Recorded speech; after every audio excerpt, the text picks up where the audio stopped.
Big patch notes today because we have had some busted weapons in this game, and it is some sweeping nerfs as well as some audio tweaks. One thing I did notice off the top, the breacher drone, which has been my absolute favorite thing to use, they did say improved impact detection to prevent inflicting more explosive damage to players than intended. This thing was pretty much one-shotting, so we'll see if that still works out. I really hope they're still crazy good because I've been loving them. Resurgence also got a slight tweak with redeployments. That mechanic is now going to end at Circle 3. Public events are also not going to start in 1 and 2, so change up the way that it plays. But the big thing, of course, here is the weapons.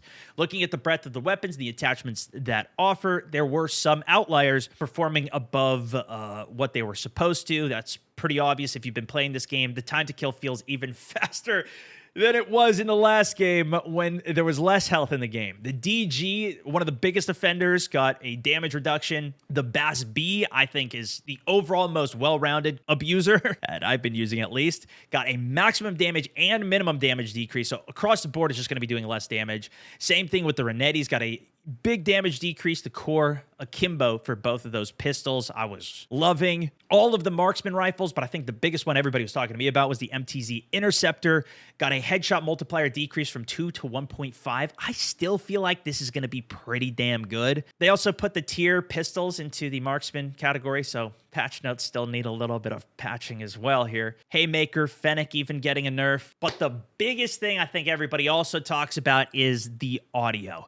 And they said the difference here is they've rebalanced the first-person and enemy footstep audio. So this should mean that our footsteps when we're running around are quieter and enemy footsteps are louder, because that's the only rebalance that this absolutely needed. And even if they just decrease the sound of our footsteps so we can hear other things better, would be a win in my opinion. But here are some of the details that they give with the insight with it. This initial update is aimed at addressing part of these concerns and enhancing the overall experience.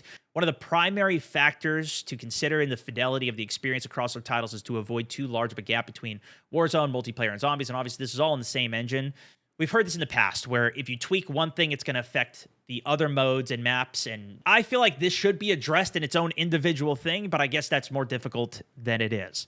Beyond that, changes to things like occlusion, fall-off distance, first-person versus third-person balance, specific perk mechanics. Of course, they have the flex perk, which lets you hear more. Can have ripple effects due to the sheer number of interacting, overlapping sounds, especially in Battle Royale. But I'm glad to at least see something done, and more so that they're addressing the problems that are all over the place of what everybody's been talking about on Twitter, streams, videos, and of course, just even in games.